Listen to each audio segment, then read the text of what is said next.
Mike Brey has decided to make it his last year at Notre Dame. You know, when you're the winningest coach, you go out how you feel. And I think going out knowing you can retire instead of getting kicked out the door is probably the best bet. But who are potential looks for Notre Dame? Is the Notre Dame job even desirable? Let's talk about it on today's show.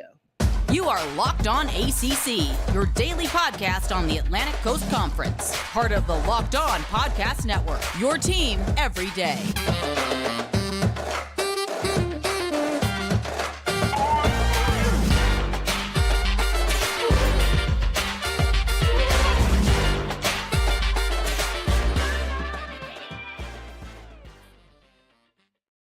Mike Brey has decided to retire after the 2023 season from Notre Dame men's basketball. The winningest coach is decided to take his talents to, whatever he wants to do. Probably a analyst job because he is very good at what he does. He's the 6th all-time winning. Is coach still playing the game, participating in coaching and doing all the things? So we're going to talk about all of that good stuff. Welcome to today's edition of Locked On ACC. I'm your host, Candace Cooper, joined by Kenton Gibbs of Locked On Wolfpack each and every day.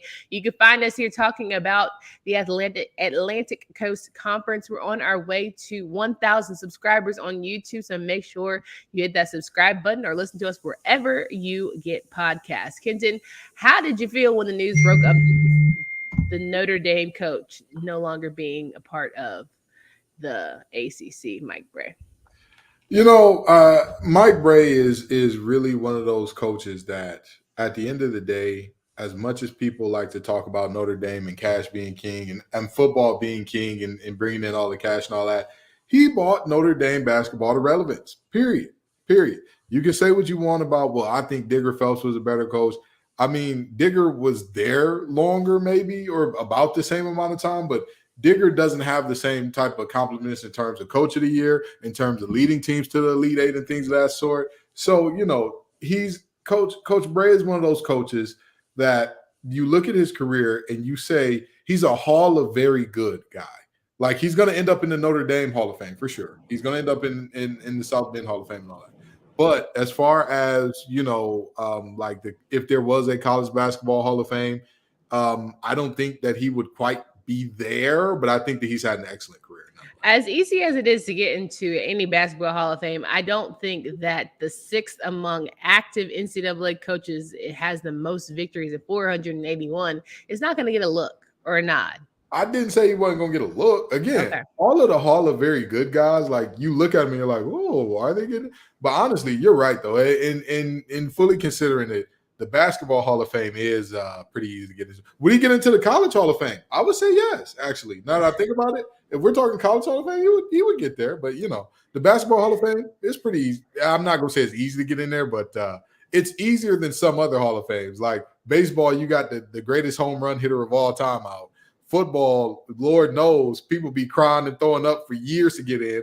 Not talking about any specific Cowboy, but that's another story for another time. Long story short, it's, I think he'll get it.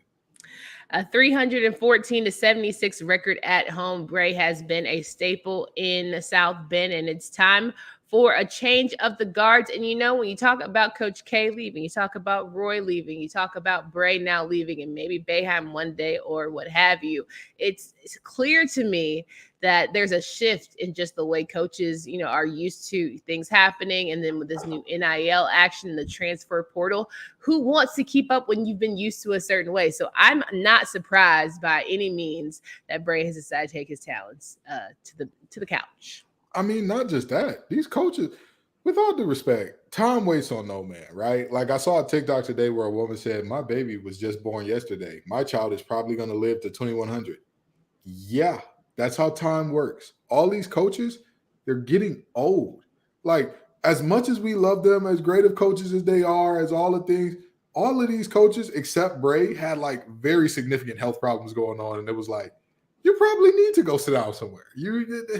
The back problems, vertigo, all that stuff. You need to go sit down. It's time. It's time. Go be with your family. You've given everything that you can plus some to this university. It's time to go sit down. And Brey's in that category. If he's given everything to Notre Dame, I don't think Notre Dame can ask too much of him. So it's time. Go enjoy working in the booth or, doing one of those I'm no longer on staff, but I'll still show up to a top recruiter two's house for the team, whatever the case may be. Go on. You deserve it, Mike Brey. Excellent career, great career. But it's time.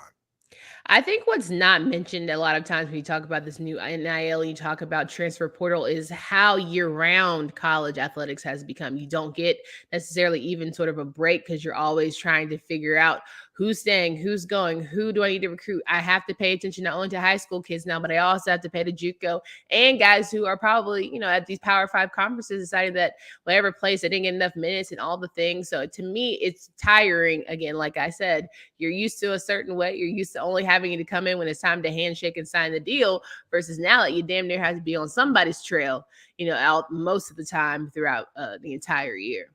I'm going to tell you this. Coach Leonard Hamilton said, I don't let grass grow underneath my feet.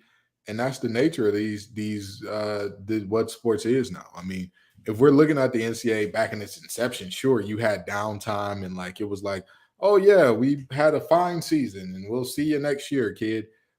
Sure. But now it's not that. Even if we weren't talking NIL and all those things, in order to stay competitive, you have to make this a year-round endeavor. Even if we're talking a traditional way of doing it before NIL was introduced, you're still looking at a much more year-round game than what this was in years past. And so with that being said, again, yes, the game is passing some of these coaches by in terms of we don't recruit one and dones, and we're never going to pay players.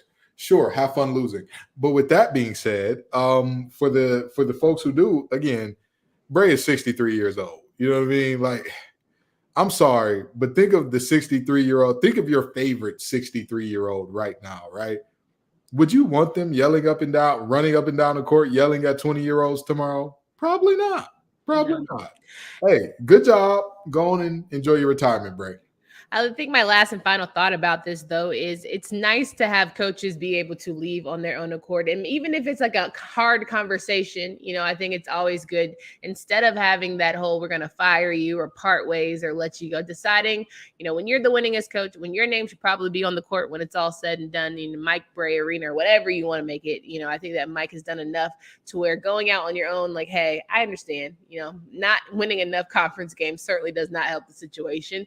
And again, having to be on that recruiting trail, try to figure it out, and I'm tired. There ain't nothing wrong with that. At the end of again, he's more power to him. Great career. Again, keeping Notre Dame in basketball relevance and all that. It's time. It's time. And there's certain people that it's past time for that, they need to join these coaches in retirement, not looking at anybody in particular, especially not in the state of New York, especially not in a city called Syracuse, not looking at anybody. I'm just saying it's time for more coaches to, hey, I have fun with this, but I probably need to go on to that next venture of life. But I will say this, though. Some coaches really will enjoy doing this for forever and a day until that time where it's time to go on to the great beyond. So more power to the coaches who want to stay forever, but also more power to the coaches like Brey that are like, hey, I don't need to have health problems. I don't need to have everything deteriorating around me for me to realize it's time. And like you said, going out on your own accord a little bit. Now, when we talk about who could potentially be coming behind Brey, there's been some successors already built in when we talk about some of the staple teams in our ACC. But a lot of people are feeling away about recent hires and would love to get your thoughts here. But first, BetOnline is your number one source for sports betting info, stats, news, and analysis. Get the latest odds and trends like who will become the next coach of Notre Dame men's basketball right there on betonline.net. If you love sports podcasts, you can even find those at BetOnline as well. They're always the fastest and easiest way to bet. There it is. We're always the fastest and easiest way to get your sports betting information. Head to the website today or use your mobile device to learn more because BetOnline is simply where the game starts. Rocking and rolling with Kenton Gibbs of Locked On ACC joining us 4 days a week. We usually have Jersey Drake, who has stepped away for the week, but he will be back to give you all that betting action going into the weekend. Now, recent hires for the ACC. You got Louisville's Kenny Payne. You got Duke's John Shire. You got UNC's Hubert Davis. You got Boston College's Earl Grant. A lot of people talking about some of these being fall flat hires, not the best hires. People are putting pressure on Notre Dame to get the next best thing correct. No pressure. Fighting Irish, but pressure. It's the ACC basketball. There's always going to be pressure. There's always going to be pressure. Like, that's just the reality there. With that being said, these new hires have been rough, but I don't know how you guys get the Hubert Davis hire has been rough when he was literally in the national championship game this okay. year. I don't understand that. First of all, when I say new hires, I mean them as a whole. Yes, you have two guys in Shire and Hubie who have been to Final Fours and national championships already. Absolutely. But there's a thing called averages, and we got 4 folks to talk about here because those other 2 have not. Again, if it was just about Boston College being the other coach, it's like, hey, man, this is Boston College basketball, dude. Like, but wait. Go back. Because John Shire ain't been to nowhere yet. John Shire definitely went to Final Four. Wait, as a head coach? We're talking about head coaching. The Final Four wasn't Duke and Carolina when he was the head coach? Coach K was Coach K was the head coach when he was okay. Coach K was the head coach last year? Or with Yes. Where were you when North Carolina played Duke and they embarrassed them at Cameron and the whole speech and he didn't want to talk? I got you. My mind kind of blocked out that entire moment. Hey, there's plenty of people in that Royal Blue that blocked that out. So don't even worry about it. There was also, trust me, I blocked out both of those. I can't remember when Roy retired either because I'm just like, I don't really care. Y'all retired on April 1st. Y'all made this about yourselves. You made it a big deal. I don't like it. Don't like it. Roy didn't. I was just about to say Roy did. Please, if you could let me finish. Roy didn't, but Coach K made it like a really big deal. I didn't really.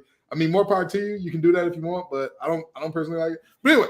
With that being said, so okay, Shire. This is Shire's first year. That Duke team hasn't looked great. I mean, but I think it's too early after year 1 to say, "Oh my God, you're a terrible hire." Knock it off. But he hasn't looked great, and the other coaches, again, Louisville does not look like bad. This is terrible. This is a clown show. This is, again, one of the worst Power 5 teams in the history of Ken Palm rankings, or Power 6, actually. One of the worst Power 6 teams in the history of Ken Palm rankings. So, yeah, people are a little justified in saying some of these hires are not doing great. If one guy has good grades and everybody else is failing, I just went through this with my chapter. It's not going to work out. The entire GPA as a whole is going to be down. It's going to be low. So I'm sorry, but these new hires aren't looking too hot to start. And I think that, that puts pressure on Notre Dame to get it right. But I think it's still got to give people time. I don't even envision is a Notre Dame job even sexy? Because if you think about it, you're coming after Brey, who was the winningest coach. You got to go up against some really good teams between North Carolina, Duke, Miami, NC State, Wake Forest. Like, you're not the staple team, especially after these recent seasons. So there's a lot of pressure, and you're sort of the afterthought when it comes to Notre Dame athletics. You talk about Notre Dame football because Brey made it what it was, but man, oh man, are you going to keep it what it is or even try and bring it back to relevancy? So here's the deal. Notre Dame has certain disadvantages, but they also have certain advantages that other universities don't. So, for example, the degree at Notre Dame hits different.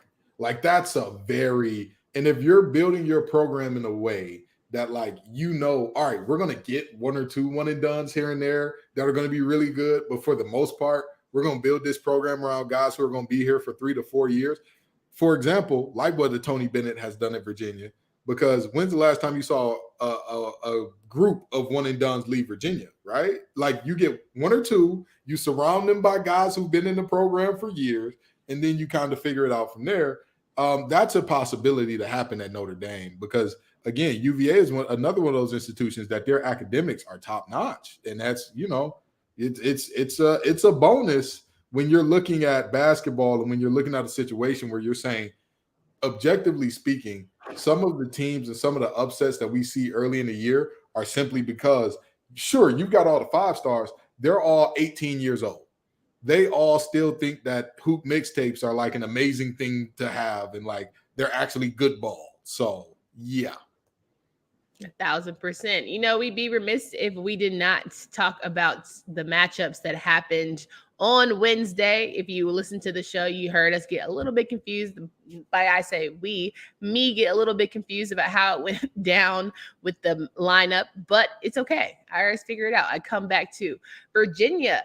They listened to the show, because I gave them it's more than likely going to be Virginia that ultimately comes out on top. And they said, oh, bet that. They played against their rival Virginia Tech and they handled business. A lot of people were feeling like Virginia Tech, oh, they're trying to shake off the cobwebs. They're a really good team. I don't know. I take it back. I don't know what's going on there at Virginia Tech, but it's looking dicey. Mutts and company are looking like frauds. They're looking real fraud-like right now. Oh, we love a fraud alert. We love looking real fraud right now. They look scam likely is but it say on the call log. Yeah, it's also difficult because North Carolina, you know, you lose to Virginia Tech at the beginning of the season. Yes, it's the beginning of the season. You don't hold much grain, but that's a bad loss upon further review. I mean, how good? See, that's a bad loss if you think UNC is really good. Like, that's the only way that's a bad loss. Like, if you see UNC as like a slightly above bubble team, then you're like, that's a loss that happens. Huh. Okay. That's how you agree with North Carolina right now. Again, I have told y'all, I came on this show and people always say, Ken, you never say anything nice about North Carolina and your NC State bias shows every time. I came on this show and I said that this team was going to be as good as advertised. I said that this North Carolina team going into the season, I believe that they were going to be, that they had figured something out. Something clicked at the end of the season, and it was going to click all this year. And boy, was I wrong. So hey, you could still be made a liar, and you could be proven right in saying that things turn around. Still got time. Don't ask me for nothing else nice. You know when your mama bought you the school clothes and your play clothes, and you went to school in the nice clothes, in the real dressy clothes, and you got them dirty, and she said, you got to keep them. Don't ask me for nothing else. That's what I'm looking at UNC with right now. I gave you your nice thing, and you threw it back in my face and embarrassed me. Okay, please put the mic back down. You're screaming. All right, Pitt on the butt, and I pulled back a handful of crap. Don't ask me for nothing else nice. Okay. Pitt played Louisville on Wednesday night, and it was yet another example of Louisville being a why team. It is, again, as you mentioned with Kenny Payne, been difficult. Does Kenny Payne survive 1 year? I don't know. I very seriously, at the beginning of the year, I'm like, there's no way that they can one and done them. There's no way. And as things continue to go on here, again, but it's like it's not even a scandal. There's not anything crazy or wild going on. He's not having to clean up, having a bunch of I can't put my finger. Very seriously, this Louisville team does not play a single game for the rest of the year where they'll probably be favored, unless there's a lot of injuries coming to some of the worst teams on their schedules. Even then. If you had to play your bench players right now, I think a lot of teams would have a good chance. Here's what I mean with that. That means that if Vegas is right, this team is going to finish the entire season with 2 wins. I hate leaving dead air, but let that marinate for a second. But I mean, that was like the year that Tina Thompson only got them girls to win too. Okay, but where's Tina? I was just about to say, what happened to Tina? What? Oh my God, what happened to Tina? They got rid of her. Hey, honey, it's been great. She at least got 2 to 3 seasons out of it, but Kenny might not make it. He might not make it because Louisville is they're kind of a brand name in basketball. Like, you can't. Who killed Kenny? Cardinals boosters. Because what? Because they're not going to take this. They're not going to take this. I mean, it's pass and bury. Because again, what is the reason? It's not like you don't have scrubs go to Louisville. And the thing is, every university, it doesn't matter who you are. The best of us, the worst of us, you have your peaks and valleys. You know, their peaks are up there with anybody's peaks. Final Four run, national championship, their peaks are up there with anybody's peaks. This valley is crazy. This is.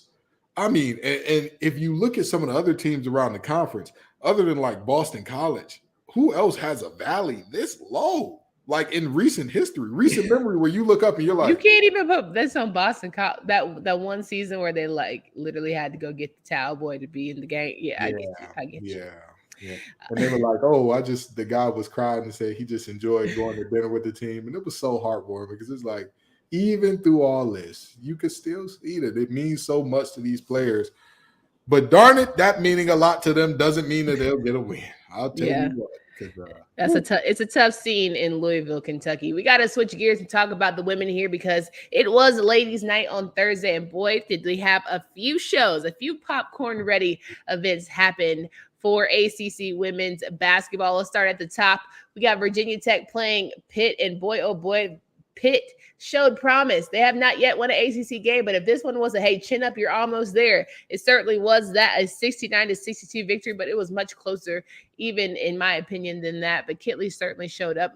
Malia Johnson on the Pitt side certainly did her thing, but it just wasn't enough. Sometimes at the end of the day, it comes down to fundamentals. If you don't rebound, child, you can't put some points in the basket, it's a long day. I mean, not only that, but Georgia Moore really was the star of the show for Virginia Tech in terms of getting them 21 points in a very efficient manner as well. That is the type of stuff that you need when your team is kind of sleepwalking. And this team was sleepwalking a little bit. This team was like, we don't really feel like playing tonight. But at the end of the day, they had enough. And every win, they say, is like a baby. May not be the prettiest baby, but it's your baby. And that's all that matters. They got the win. A win is a win, and they move on. 100%. Speaking of a win is a win, down multiple players, NC State was able to figure out how to beat the Twins down in Miami. The 71-61 victory for the Pack was certainly a move in the right direction as the team tried to bounce back from some shaky offensive performances in recent games. But it was Sanaya Richards, I believe, that stole the show. Let me tell you something. This team here, yes, Sanaya Rivers did, but this team here was one that I'm looking at and I'm scratching my head and going, okay, we're down 14-2 to Miami. What's going on here?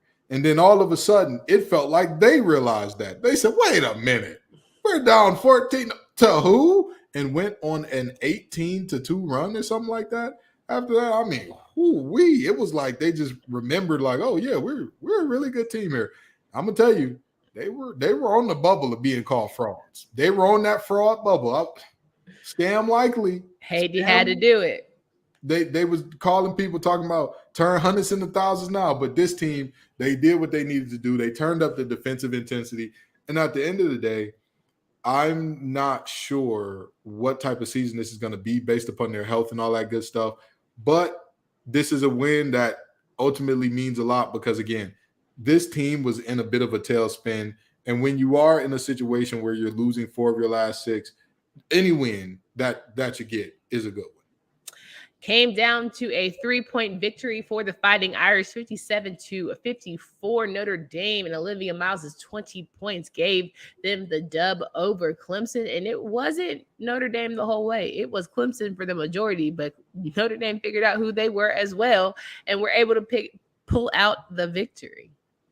The crazy part about this game to me is that Clemson has shown time and time again, especially this team in really big moments has like the inability to score late. I believe that they were a part of the game where there was no scoring for the last 4 minutes of the game. And like, it's like when they get down that stretch, I know that their coach is like, hey, everybody to the baseline because we're going to run some more, and we'll figure out how to score when we're tired because this here is just, I mean, it's a little bit astounding to see the way in which these late game struggles continue to plague them. But credit to Olivia Miles and Notre Dame for doing what needed to be done to pull out a W in the end. Absolutely. Florida State took care of Virginia 77-68. Louisville took care of Boston College 73-65. Georgia Tech took care of Syracuse 69-57, but it was the marquee matchup of the evening that had everyone with their popcorn ready. The 61-56 dub for the Tar Heels at Carmichael Arena in Chapel Hill. It was, pretty exciting times in a mediocre, medium-sized arena. I think that the Heels definitely put on a show. Deja Kelly figured with all the world's stage and everyone's looking at me, I might as well do the damn thing in my pink nails and my cute bun and all the stuff. Her and Alyssa Utsby held it down. But I think what's been special about the Heels this season is it's not always one person having to carry the load. Sometimes you just surprisingly have another player figuring it out. And this time it was the superstar Deja Kelly. I'm so sick and tired of both of these UNC teams. I'm sick and tired of being sick and tired. Right when I wrote off this UNC women's basketball. And you did. Can you please say apologies? Oh, my God. They're struggling and they're going into this tough stretch and this stretch. With what I've seen of them, they were coming off of 4. And here's the thing, right? You can look at me and say, oh, I owe them an apology and I'm so wrong. And how did I ever predict that? Let me tell you something. This team was not one that looked good in any way at that point. Not in any way. And all of a sudden, they wake up after losing to 4 teams that are nowhere near the quality of the 4 they just beat. And we're like, oh, yeah, we're good again. We're all right. Yeah, we're okay here. They're 3-0 against ranked opponents, but you know what the gag is in terms of having a slow start? They honestly haven't gotten better. They've just been able to hold other teams off because these last 2 offensive performances have not been good. I don't care what nobody say. First half, only 21 points. Come on, dog. The thing is, it doesn't matter. I know. That's what I'm saying. That's what I'm saying. And again, to me, this UNC women's basketball team is confusing to me because you don't know who's going to show up. You don't know. And in terms of who's going to show up. Isn't that nice? Isn't that part of the surprise? No, I don't like surprises. I've never been the type to like surprises, okay? And with that being said, I like consistent. I like steady. I like knowing that you're going to be there every single night. And I don't know which version this UNC team is going to show up. I don't know. Are we going to get the version that lost to Miami?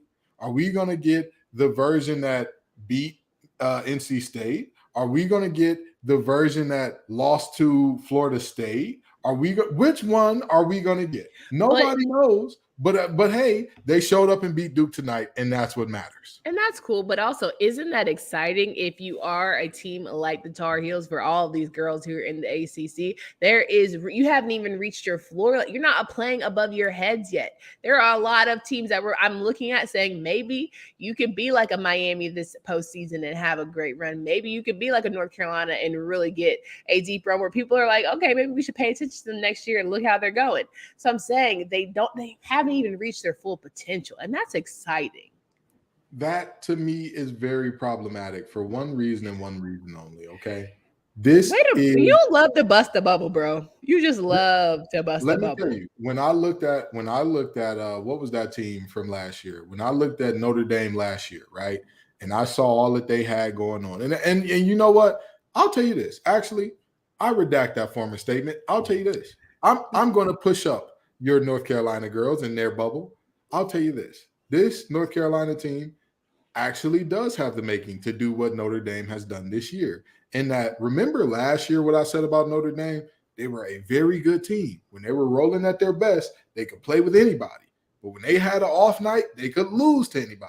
All of a sudden, they get a year older. Everybody gets a little better. And they're a powerhouse now. UNC's in a very similar position. I believe their best players are all juniors. Everybody's coming back most likely. Like they're good for them. Good for them. So you're saying they're still not going to figure it out this year. It's going to take one more year. No, this is the knock on the door year. Next year is the kick the door down. I thought last year. Okay. All right. I felt like last year was the knock on the door year, but what do I know? All I know is there's a lot of great basketball happening around the conference. If you are not yet excited about it, I promise you it's only going to get better. So make sure you download, subscribe to the podcast so you can be prepped and ready, whether it's between your bets or just getting your opinions off. Please leave us comments in the YouTube section. Like I said, subscribe to that channel because we are so close to 1,000. I can almost taste it. Make sure you follow our podcast wherever you listen to podcasts. Leave us 5 stars, all the good things. If you talk to us, we certainly talk back. For Candace Cooper and Kenton Gibbs, until next time.